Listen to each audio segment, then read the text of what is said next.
자, 여러분 안녕하세요. 이제 이번 주부터 본격적으로 지난주에 오리엔테이션 시간에 간단하게 설명을 했지만은 이번 주부터 본격적으로 덴처의 제작 과정, 총이치의 전반적인 이론에 대해서 공부를 하도록 하겠습니다. 자, 우리가 이제 저번 시간에도 이야기했다시피 이 덴처를 하나 만들기 위해서 여러 가지 좀 알아야 될 것들이 많은데요. 어떻게 하면 제가 여러분들이 재밌게 공부를 할 수 있을까? 제 나름대로 고민도 하고 해서 가능하면 어떻게 좀 수업을 재밌도록 한번 해보겠습니다. 여러분들도 이 영상을, 온라인 영상을, 여러분들은 이제 이 브랜드 러닝을 수업을 하게 되기 때문에 이 온라인 영상으로 출석이 대체됩니다. 그래서 여러분들 온라인을 최소한 25분 이상 30분을 보지 않으면 출석 수업이 여러분들 출석은 결석으로 처리됩니다. 그래서 무조건 이 온라인 영상을 처음부터 끝까지 다 보셔야 됩니다. 그래서 이제 30분을 제가 보통 만들 건데요. 조금 지겨울 수도 있습니다. 그렇지만 영상을 30분 한다는 건 사실 길지만은 이거는 일반적인 여러분들이 유튜브에서 보는 그런 동영상하고는 다른 수업을 하는 동영상입니다. 그래서 조금 길더라도, 왜냐하면 이 이론적인 배경과 이론적인 내용들을 이어서 수업을 해야 되기 때문에 제가 10분짜리로 3개를 만들 수도 있고 30분 하나를 만들어도 되는데, 여러분들이 10분짜리 3개를 만들면 10분짜리 3개를 다 보셔야 출석이 인정이 되고요. 그래서 교사학습 지원센터와 또 작년에 이 수업을 했던 교수님들한테 이제 문의를 해서 그래도 30분짜리 하나를 만드는 게 학생들 출석률은 더 좋다고 얘기를 들었습니다. 그래서 저도 어차피 수업 내용은 이어져야 되기 때문에 30분짜리로 가능하면 만들도록 하겠습니다. 자, 그래서 이제 오늘부터 풀덴처 수업을 하게 되는데요. 일단 총이치라는 것은 뭐냐? 자, 총이치라는 것은 치아가 하나도 없는 무치아 환자에게 우리가 저작을 위해서, 음식을 먹을 수 있는 저작을 위해서 만들어 주는 것입니다. 그래서 상하 치아의 전부 또는 편악에서, 전부라는 것은 아래 위에 다 없다는 거고요. 편악이라면은 위에 또는 아래 하나만 있을 때, 자연치아가 모두 상실됐을 때 제3대 구치를 제외한 상실된 치아와 그 주위 조직을 인공물로 대처시킨 가철성 보철물의 일종으로 전부상 어치라고도 한다 했는데, 가철성 보철물이라는 것은 뺐다 끼웠다 할 수 있다는 것을 가철성이라 합니다.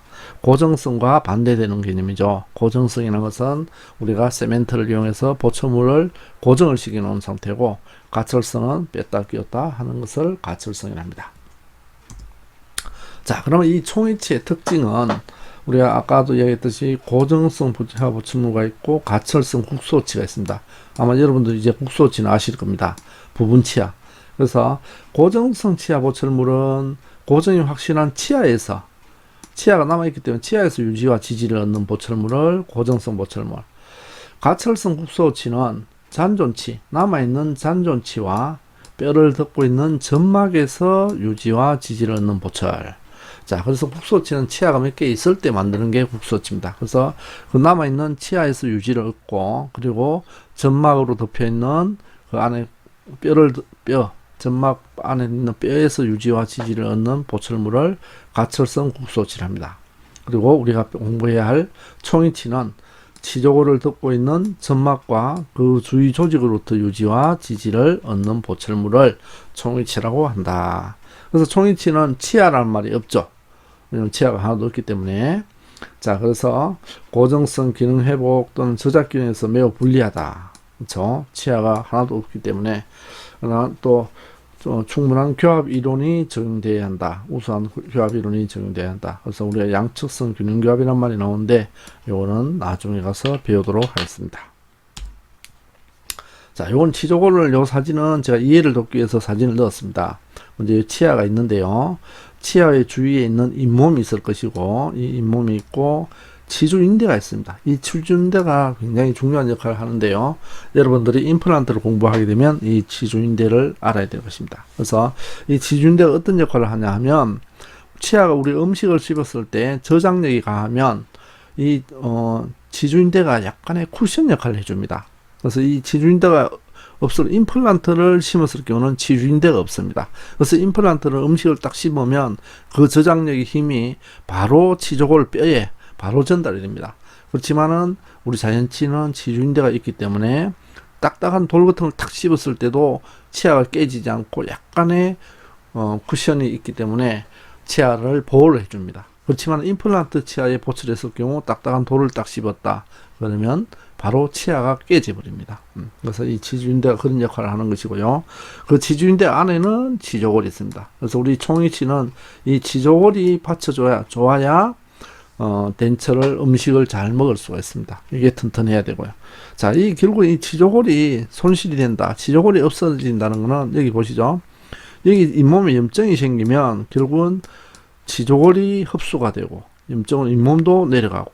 자, 이렇게 해서 치아는 염증이 생기면 치아는 문제가 없습니다. 치아는 충치를 먹지 않은 이상 아무 문제가 없지만은 그 주위에 조직들이 염증이 있어버리면 어떻게 보면 이 치아는 쓰지를 못합니다. 나중에 흔들리게 되는 것이죠. 자, 요것도 내가 이해를 돕기 위해서 뼈를, 치조골을 내가 이제 보여주려고 하는데, 요거는 인공뼈입니다. 인공뼈. 그래서 임플란트 있을 때, 할 때, 뼈가 부족하면 인공뼈를 이렇게 넣어서, 그래서 임플란트를 심기도 합니다. 자, 그래서 우리가 이제 총이치를 이제 제작을 하게 되는데, 이 성공적인 총이치를 제작하려면 어떻게 해야 되냐. 그래서 총이치와 관련된 공황의 해부학적 구조를 이해해야 된다. 해부학적 구조를 이해하고 치료실과 기용실 양자 간의 긴밀한 협조 관계를 유지하고, 그래서 오리엔테이션을 했다시피 치과에서 이루어지는 일과 기용소에서 이루어지는 일들이 있기 때문에 두 부분에서 충분한 협조가 되어야 됩니다. 그리고 어치의 기능과 안정성을 위한 교합 이론이 총이치 제작에 필요한 또는 재료학적 지식, 그리고 장비에 대한 취급법, 이런 것들을 알아야 우리가 좋은 총이치를 만들 수 있는 것입니다. 그래서 이제 해부학적 구조를 나중에 배울 건데요. 자, 일단 총이치 효과적인 기능을 위한 요소, 총이치가 어떤 기능을 해줘야 우리 환자 후안에서 음식을 잘 먹을 수 있냐, 이걸 한번 보도록 하겠습니다. 이제 이 총이치 기능에는 지지라는 기능과 유지, 교합 시 안정, 이 세 가지가 있는데요. 일단 지지, 이 서포터는 어치에 수직적으로 가해진 저장력에 대해서 저항하는 현상. 그래서 수직적으로 가한다는 것은 수직으로 밑으로 음식 같은 걸 저장을 했을 때 그 저장력을 밑에서 받쳐주는 역할을 하는 거. 그거는 결국 치조골입니다. 이 저장력에 대해 저항하는 현상을 우리가 지지라고 합니다. 그래서 지지가 좋으려면 치조골이 튼튼해야 되는 것입니다. 그리고 점막으로 덮여있는 뼈에 의해서 지지를 한다. 이 뼈라는 게 결국은 치조골이 되겠죠. 그래서 이 지지는 뼈에 의해서 지지를 하고 점막으로 덮여있고, 자, 그 다음에 유지. 어치에 있어서 중력이나 음식물의 접착력 또는 개고할 때 작용하는 어치가 이탈되지 않으려는 현상. 그래서 어치가 환자 구안에서 잘 붙어 있으면 유지가 좋다, 이렇게 우리가 말을 합니다. 그래서 어치가 이탈되지 않는 현상, 이탈이 되면 안 되겠죠. 그래서 이제 여러분들이 이제까지는 아마 그런 걸 자세히 안 봤을 건데, 아마 지금부터 이제 총이치 공부를 하게 되면 혹시나 할아버지 할머니나 주위의 어르신들을 보시면 말만 덴처가 입에서 떨어지 나오는 사람도 있습니다. 그래서 그런 분들은 말을 할 때 입을 가리는 습관이 생겨요. 그래서 그런 분들은 저분은 덴처가 유지가 안 좋구나, 이렇게 생각하시면 됩니다. 자, 그리고 구강 조직과 타액 간에 이루는 물리적인 요소, 어치의 주어 있는 근육의 주행과 작용, 그리고 치조골의 형태, 점막 상태에 따른 해부학적 요소, 그리고 교합 등의 이 유지에 영향을 미친다는 겁니다. 그래서 결국은 유지라는 것은 어치가 이탈되지 않는 현상을 우리가 유지라고 합니다. 자, 보시죠. 요거는 이제 지지를 나타내는 것이고요. 지지는 보십니다. 여기에 이게 뼈가 많다는 것입니다. 치조골이 많이 있는 부분, 여기서 지지를 얻는 것입니다. 그래서 요 상하일 경우 이렇게 되고요. 우리가 여기 치조 정상이라고 합니다. 치조골의 제일 높은 부위, 이런 부분에서 지지를 얻고요. 유지는 그렇죠. 이 사진을 보시면 보시죠. 모형이 있고 덴처가 있습니다. 여기다 덴처에다가 우리가 어떤 장치물을 걸어서 저울로서 당겼을 때 이 저울의 힘이 얼마나 세냐에 따라서 유지력이 좋다, 안 좋다를 판단하겠죠. 결국은 모형하고 덴처하고가 문제가 아니고 환자의 구강에서 얼마나 힘으로 큰 힘으로 당겼을 때 잘 안 떨어질 때 이게 좋은 덴처입니다. 덴처. 자, 어치의 그러면 유지 요소는 어떤 것들이 있냐? 7가지가 있는데요. 먼저 물리적인 요소로서 응착력 또는 점착력이라고 합니다. 요거는 다른 분자끼리 끌어당기는 물리적인 힘이다. 다른 분자, 즉 타액하고 어치상, 그러니까 어치상과 타액 사이에서 또는 타액과 점막, 타액과 우리 구개면에 있는 이 점막하고 사이에서 나타나는 현상을 응착력이라 한다. 그 두 가지의 물질에서 끌어당기는 힘들을 우리가 응착력 또는 점착력이라 하고요. 요 위에는 이제 다른 분자라고 했지만 이제 응집력이나 접착력은 같은 동일 분자끼리 끌어당기는 물리적인 힘이다. 그래서 어치상과 점막 사이, 자, 어치상과 점막 사이에 침이라는 게 있습니다. 그래서 이 어치상에 붙어 있는 침과 점막에 붙어 있는 침이 같은 분자끼리 끌어당기는 힘, 요걸 우리가 응집력 또는 점착력이라 합니다. 또는 어치의 표면 장력이 크거나 타액의 점성이 높고 타액층이 얇을 경우 응집력은 커진다. 자, 물론 타액 중에서도 점성이 높은 타액이 있고 묽은 타액이 있을 겁니다. 그러면 점성이 높은 타액이 결국은 표면 장력이 커서 응집력이 커진다는 겁니다. 자, 그래서 응착력과 응집력을 받고요. 그래서 다른 분자끼리 또는 같은 분자끼리 끌어당기는 힘. 자, 이게 역시나 가는 응착력입니다. 응착력. 그래서 다른 분자끼리 우리가 배드민턴이나 테니스 채에서 우리가 이걸 우리가 안 미끄러지게 감아주는 거죠. 그래서 이게 서로 다른 분자끼리 붙어서 잘 붙어 있는 겁니다. 이걸 우리가 점착력이라고 하고요. 자, 응집력은 같은 분자끼리, 동일 분자끼리. 아까 침과 침이라고 했죠. 구개면에 있는 침하고 어치상에 있는 침하고 같은 분자끼리 끌어당기는 힘을 응집력이라고 그랬습니다. 자, 그 다음에 이제 표면 장력. 표면 장력 여러분들이 아마 대충 아실 겁니다. 자, 액체의 표면에 될 수 있는 표면적을 작게 하려는 힘이 작용한다. 어치상과 구강 조직 사이에 얇고 균일한 타액이 개재되면 서로 떨어지지 않는 힘이 작용한다. 여러분 아마 그 유리판과 유리판 사이에 본드나 접착제를 붙이지 않아도 물만 있어도 어떻게 두 개가 딱 붙죠. 공기가 안 들어가면서 이런 것들이 표면 장력이 되겠는데요. 그래서 우리 어치상하고 구강 조직 사이에 얇고 균일해야 됩니다. 공기가 중간에 있으면 안 되기 때문에 균일한 타액이 개재되어 있으면 서로 떨어지지 않은 힘이 작용한다. 이게 표면 장력이라는 거죠. 그리고 어치상과 점막 사이에 타액이 개재되어 모시한 인력으로도 작용을 하고요. 자, 그래서 모시한 인력은 제가 그림을 보면서 한번 설명하겠습니다. 요거 이제 표면 장력이고요. 표면 장력은 우리 뭡니까 이게 연꽃이죠. 연잎에 물방울이 있지만은 물방울이 떨어지지 않는 이유는 뭡니까? 표면 장력이 그 안에 개재된다는 거죠. 액체 표면에 존재하는 장력이 있어서 물방울이 떨어지지 않는다는 것이죠. 자, 요게 이제 모세관 현상인데요. 모세관 현상 보면, 여러분 쉽게 이야기해서 종이가 잉크를 빨아들이는 거. 잉크를 한 방울 딱 종이에 떨어뜨리면 어떻습니까? 이 잉크가 종이로 싹 빨리 들어가죠. 이게 모세관 현상입니다. 그래서 또는 먹물에다가 마른 붓을 갖다 대면 붓이 먹물을 쫙 빨아다니죠. 이런 것들은 이 모세관 현상이 일어나서 그런 겁니다. 역시 이 큰 그릇에 비커를 넣으면 이 비커 속으로 물이 차고 올라오는 것도 역시나 모세관, 좁은 통로를 따라서 액체가 올라가거나 내려가는 현상을 우리가 모세관 현상이라고 합니다. 그래서 우리 구강 안에도 이런 모세관 현상이 작용을 한다는 겁니다. 그래서 이 모세관 현상을 알아야 되겠다.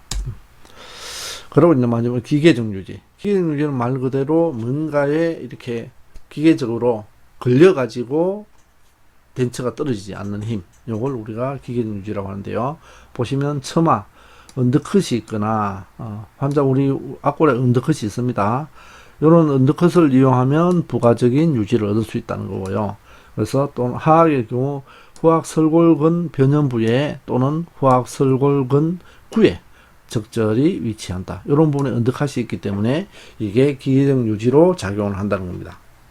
그리고 어치상의 변연봉쇄와 대기압. 변연봉쇄라는 것은 우리 변연이라는 것은 이 덴처를 갖고 이야기할 때 요 끝부분, 요 끝부분들을 우리가 변연이라고 합니다. 이 끝부분들이 환자 구강 조직에 딱 밀착이 되면 공기가 이렇게 들어가지는 않습니다. 그래서 공기가 빠져나가고 대기압과의 압력 차이에서 음압이 작용한다. 음압이 작용해서 협착에 의한 유지가 생긴다는 거죠. 그래서 변연을 봉쇄를 잘 해줘야 됩니다. 변연을 봉쇄한다는 건 그 어치상과 조직 사이로 공기가 안 들어간다는 겁니다. 안 들어가게 봉쇄를 해줘야 된다는 거죠.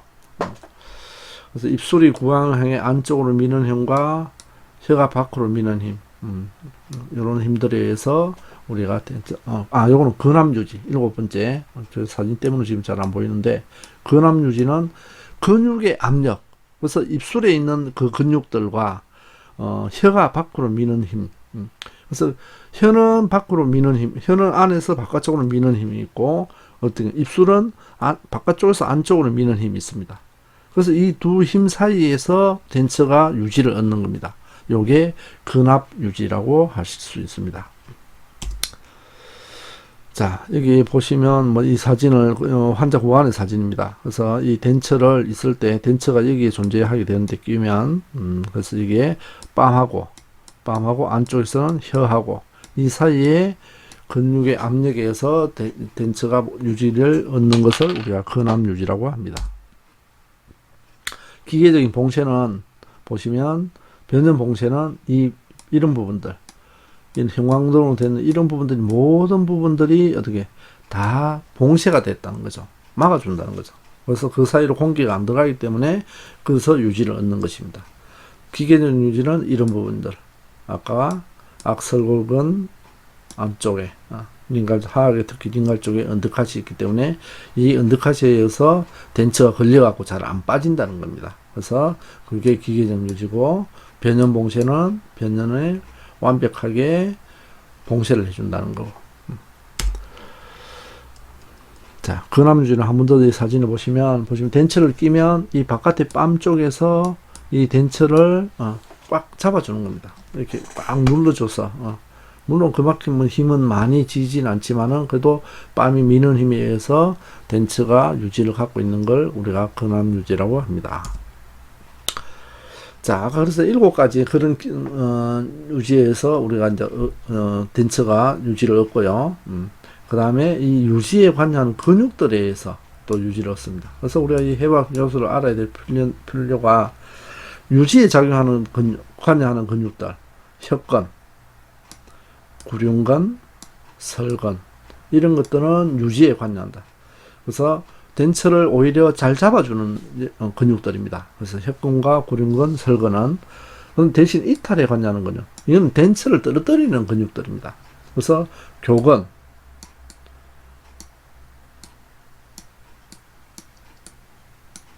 그리고 이설골근, 내척익돌근, 악설골근 이런 근육들은 어떻게 덴처를 떨어뜨리는 역할을 하는 겁니다. 그래서 우리가 유지에 관여하는 근육과 이탈에 관여하는 근육을 잘 알아야 덴처를 나중에 만들 때 이탈에 관여하는 근육하고 덴처가 어떻게 안 부딪히도록 만들어줘야 되고 유지에 관여하는 근육들하고는 오히려 다르게 만들어줘야 되고 이렇게 되는 겁니다. 자, 그리고 구륜근과 교근이 있는데요. 이 입술 쪽에 있는 게 구륜근이고 교근은 이쪽에 상하로 이렇게 교근이 작용을 하는 거죠. 이 고견들을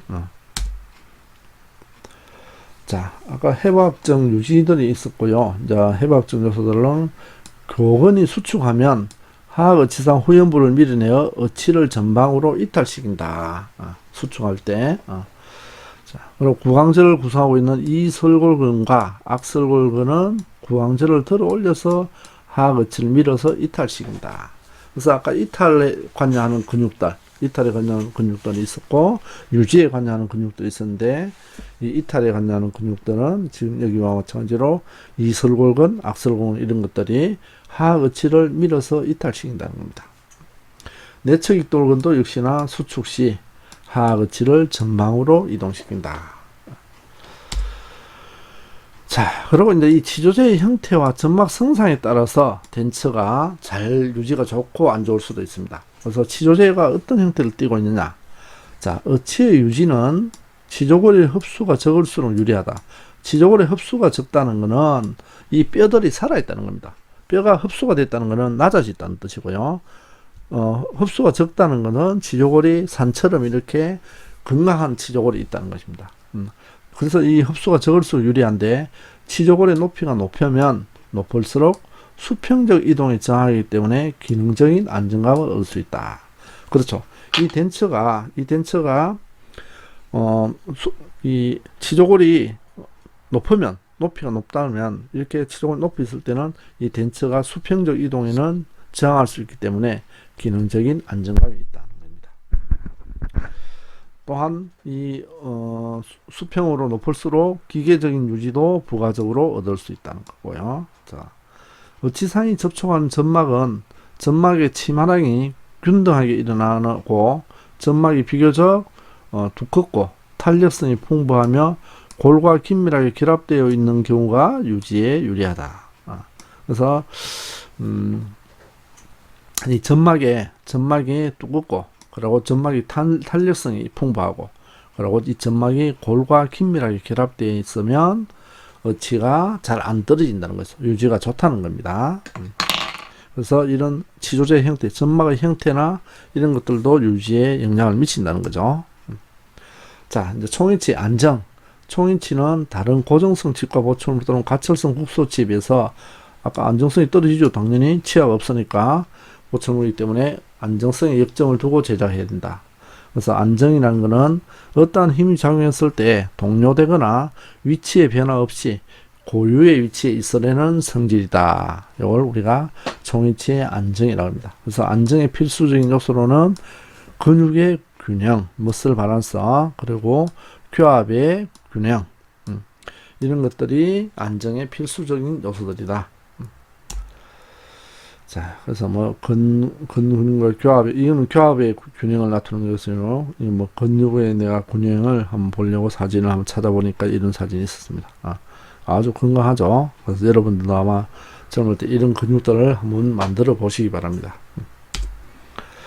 자, 그리고 이제 나중에 총이치에는 총이치 종류가 몇 가지 있습니다. 그래서 우리가 총이치를 단순히 이거 하나를 가지고 총이치라고 할 수도 있지만은 이 같은 총이치지만은 임시로 한두 달 끼는 미시어치가 있고 영구적으로 끼는 게 있고 그리고 피계어치라 그래가지고 어떤 루터라 뭐 장치를 가지고 이용을 하는 것들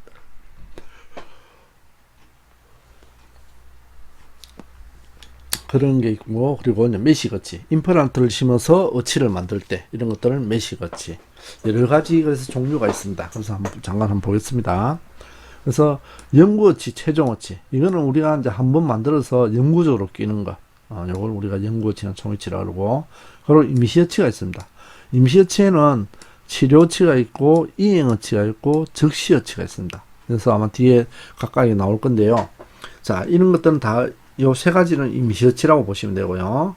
그 다음에 피계어치가 있습니다. 피계어치는 치아의 루트나 이런 장치물 그런 쪽에 장치를 달아서 하는 것들. 그래서 쉽게 구분하려고 하면 이 덴처 속에 뭔가 유지 장치가 있는 것들을 우리가 피계어치라고 합니다. 그리고 메시거치는 말 그대로 임플란트입니다. 임플란트를 고정성 보철물의 임플란트를 사용하기도 하지만은 임플란트 한 2개 정도를 심어서 덴처를 하기도 합니다. 그러면 유지력이 굉장히 좋아요. 그래서 이런 것들을 우리가 메시거치라고 합니다. 그리고 복제어치. 복제어치는 말 그대로 어치가 있는 것을 그대로 복제를 해놨다는 거고요. 그리고 시저거치라는 게 있습니다. 납어치. 요거는 왁스로 만드는 덴처. 그래서 우리가 말 그대로 왁스로 치아 배열을 해서 환자 구간에 가져갈 때 그걸 우리가 시저거치 또는 납어치라고 합니다. 그래서 이 시저거치와 납어치 상태에서 가능하면 환자 구간에 끼워보고 그 다음에 별 문제가 없으면 우리가 만들어주면 됩니다. 그리고 이제 적시어치가 있는데요. 요거는 임시어치입니다. 자, 영구어치, 최종어치는 아까 이야기했죠. 우리가 완전히 치유한 상태에서 무취약제가 완전히 치유한 상태에 영구적으로 사용을 목적으로 제작하는 어치를 영구어치라고 또는 최종어치로 한다. 자, 임시어치는 이행어치, 과도어치가 있는데 치료어치가 있습니다. 자, 이행어치는 치아가 상실될 때마다 기존의 어치에 추가 결손부의 인공치와 어치 상부를 추가하여 최종적으로 모든 치아가 상실되면 임시 총이치가 된다 해놨습니다. 자, 내가 가철성 국소치를 꼈어요. 그럼 치아가 몇 개 남아 있었습니다. 근데 이 치아가 나중에 빠져버렸어요. 그러면 또 새로 총이치를 해야 되냐? 물론 그렇게 할 수도 있겠지만은 그러면 비용이 많이 드는 겁니다. 그래서 국소치를 껐는데 국소치 끼고 뭐 6개월 있다가 치아가 빠져버렸다. 그러면 그때 총이치를 또 비싼 국소치 값을 이제까지 비싼 돈을 내고 국소치를 만들어 꼈는데 6개월 만에 또 총이치를 새로 만들어야 되냐? 이럴 때 어떻게 합니까? 그 치아 빠진 자리에다가 인공치와 어치상으로 우리가 연장을 해서 그래서 임시 총이치를 만들어 준다는 겁니다. 그게 이제 이행어치 또는 과도어치고요. 치료어치는 어치를 처음 장착하는 환자에게 구강 내에서 어치의 존재에 대해 점차적으로 익숙해지도록 하기 위해서 왜냐면 구역질도 나고 타액도 가다 분비가 되고 맛도 잘 모르고 그리고 약간의 통증도 있고 이런 어치를 꼈을 때 이런 현상들이 나타납니다. 그래서 사전에 그런 것들을 환자가 적응하기 위해서 만들어서 끼는 것들을 치료어치라고 합니다. 치료어치. 그리고 적시어치. 적시어치는 자, 환자가 치아가 흔들려서 발치를 하고 총이치를 해야 됩니다. 이럴 때 발치를 하고 다시 처음부터 인상을 뜨고 총이치를 만들면 제작 시간이 너무 긴 동안에 그 기간 동안에 환자는 어떻습니까? 치아가 없는 상태로 살아야 돼요. 못 먹고. 자, 이럴 때 어떻게 하냐?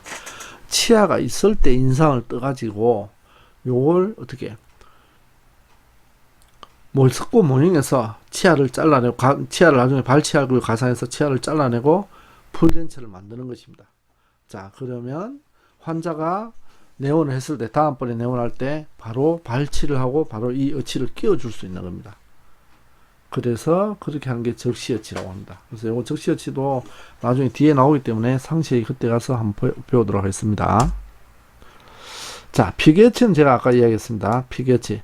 뭔가 치근을 이용해서 치근 위에다가 우리가 아타치먼트를 달아가지고 거기서 유지를 얻는 것을 피개어치라고 합니다. 그래서 피개어치는 어치 속에 보면 이런 유지장치들이 들어있습니다. 그래서 이런 것들은 무조건 피개어치구나 이렇게 생각하시면 됩니다. 메시어치는 말 그대로 임플란트를 2개 정도 심어서 어치를 만드는 겁니다. 물론 어치를 하기 싫은 사람들은 임플란트를 몇 개입니까? 14개를 심어도 되겠죠. 14개를. 근데 아무리 돈이 많아도 임플란트를 심을 수 없는 악골이 있습니다. 뼈가 없으면, 뼈가 높이가 안 나오면 아무리 내가 돈이 많아도 임플란트를 심을 수가 없어요. 자, 이럴 때 또는 환자가 또 비용이 부담된다. 임플란트를 10개, 14개씩 심으면 엄청난 돈이 나오겠죠. 몇천만 원 정도 나옵니다. 그래서 이럴 때, 자, 유지는 좋게 해서 음식을 먹고 싶고, 이럴 때는 임플란트를 한 2개 정도만 심어서 덴처를 만들어서 사용하도록 합니다. 이게 메시어치입니다. 복제어치는 말 그대로 똑같은 걸 하나 더 복제하는 걸 복제어치라고 하고요. 아까 시저어치 얘기했죠. 시저어치 또는 납어치. 이거는 왁스입니다. 왁스. 지금 이게 왁스 상태입니다. 레진이 아니고. 그래서 최종 어치를 완성하기 전에 기초상의 치아 배열과 왁스로 치연 형성을 한 임시 형태의 어치다. 요게 시저어치라고 할 수 있습니다. 자, 그래서 이제 어치의 종류에 대해서 우리가 좀 잠깐 한번 살펴봤고요. 마지막으로 총이치 구조. 총이치는 어떻게 구성되어 있나? 여기 보시면, 자, 인공치가 있고요. 어치상이 있습니다. 딱 2가지입니다. 인공치와 어치상. 자, 보시면 인공치가 있고 밑에는 다 어치상들이고. 자, 우리가 이제 어치 각 부분적인 명칭이 있는데요. 인공치는 여러분이 쉽게 아실 겁니다. 인공치가 있고 어치상. 아까 이 레진으로 된 부분은 어치상이라 그러고, 그리고 C번 전망면. 자, 전망면은 어디입니까? 안쪽인 면을, 요 안쪽의 면을 전망면이라 합니다. 전망면. 그래서 지금 이거 사각 덴처인데 보시면 이 안쪽 10번은 이 안쪽을 가리키는 걸 우리가 전망면이라고 합니다. 그리고 연마면은 이 바깥 부분, 그리고 우리가 연마를 하는 부분을 연마면이라고 합니다. 연마면. 그리고 뭐 순측면, 설측면 이런 건 다 아실 거고, 협측면, 구개면, 어치상련. 자, 어치상련은 여러분들이 처음 들어보실 건데 2번을 한번 볼까요? 역시나 이 어치의 끝부분을 이야기합니다. 자, 제가 들고 있는 이 덴처의 끝부분, 이걸 어치상련이라고 합니다. 자, 그래서 오늘 수업을 정리를 잠깐 하도록 하겠습니다. 먼저 우리가 총위치 특징을 배웠고요. 총위치가 일반 고정성이나 가철성 국소치와 다르다는 거. 그리고 총위치의 효과적인 기능을 위해서는 아까 그런 여러 가지 요소들이 있습니다. 접착면이라든지 응집력 이런 또는 표면 장력 이런 것들이 효과적인 기능을 위한 요소들의 하나겠죠. 그리고 총위치 종류, 아까 뭐 영구 어치가 있고 피개 어치가 있었고 매식 어치가 있었습니다. 그리고 임시 어치가 있었고요. 이런 것들 종류를 좀 알아야 되겠고, 그리고 총위치 구조. 구조는 간단합니다. 구조는 간단해요. 총위치는. 자, 이런 것들을 오늘 수업을 하였습니다. 자, 아마 여러분들이 장시간 이 내용을 잘 듣고, 자, 이 온라인 영상을 집에서 듣고 나머지 1시간은 우리가 2시간 수업 중에서 1시간 이상은 어떻습니까? 오프라인으로 학교에서 수업을 할 것입니다. 그래서 여러분들이 이렇게 영상을 보고 오면 예습이 되기 때문에 예습과 출석을 겸해서 하는 겁니다. 자, 그래서 오늘은 총위치의 특징 또는 종류 이런 것에 대해서 공부를 하였습니다. 감사합니다.